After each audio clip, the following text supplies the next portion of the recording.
As representatives of a student literary society and fraternity, a group of seniors at Dartmouth College invited Walt Whitman to write an original poem to deliver in Hanover, New Hampshire, as part of the 1872 commencement exercises. This mid to late 19th century moment was the beginning of celebrity culture, and Walt Whitman held a central place in the public's imagination. The students invited Whitman, as they had with Ralph Waldo Emerson in 1838, to give voice to an alternative poetics and to produce a reaction from what they saw as a staid and conservative faculty. It was the anniversary of the United Literary Societies, and their selection of Whitman was a provocative choice, intended to mark the difference in taste between students and faculty. At this time, Whitman was living in Washington, D.C., having left, earlier in the year, the office of the Attorney General, where he had worked since 1865. On his way to New Hampshire, he stopped in New York City, where he was spotted by news reporters.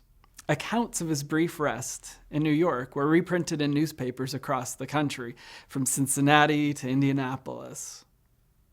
One report reads as such: Walt Whitman was in New York the other day on his way to Dartmouth College, and the reporters there voted him a rough-looking seed. He wears a coarse gray suit of clothes, never deigns to wear a collar. He looked very much out of place in the metropolis. The fact is, says a correspondent, Walt never looks nature out of Washington. There his coarse sailor garb and bare collarless neck are regarded as characteristics inseparable from the man. People seek him and point him out as a feature of the capital, while every cab driver, porter, and newsboy of the city boast of their acquaintance with Walt. For to them, the clasp of his great brawny hand is of more value than the favor of princes.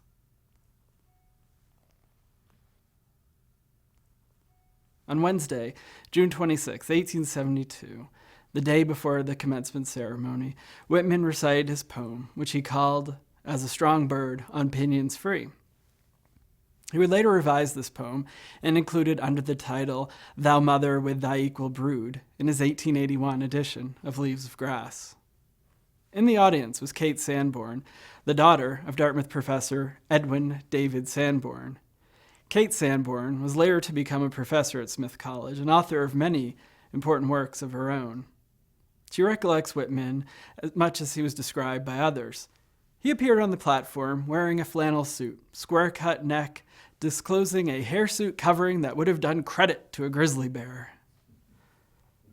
Whitman's As a Strong Bird on Pinions Free is a fitting commencement poem because, like so many words delivered at such ceremonies, it speaks to a desire to break with the past and to formulate the modern. He asked the students to imagine the freer, vast, electric world to come. The audience, however, was apparently neither excited nor offended. Dartmouth English professor Charles F. Richardson recounted what he had heard about the poem's reception in a letter to Bliss Perry, author of an early and important work on Whitman. The poem itself, Richardson writes, was received without interest and without aversion.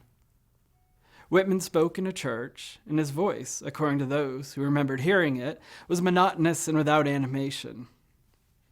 The late Dartmouth College utterance of the above-named celebrity is again arousing attention to his theory of the poet's art and its exemplification in his writings. Walt Whitman's form of composition is not attractive at first sight to accustomed readers of verse. He discharges himself quite altogether from the old laws of poetry, considering them and their results unfit for present needs and especially unfit for the United States, and claims to inaugurate an original, modern style to be followed and expanded by future writers. This episode reveals much about this moment in American literary culture. We could perhaps best frame Whitman's visit to Dartmouth through the formation and cultivation of an emergent literary celebrity.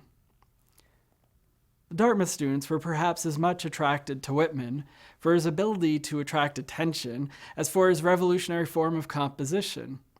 They sought the clasp of his great brawny hand to produce an event that would bring mutual public notice to both Dartmouth and the aging, good Gray, poet.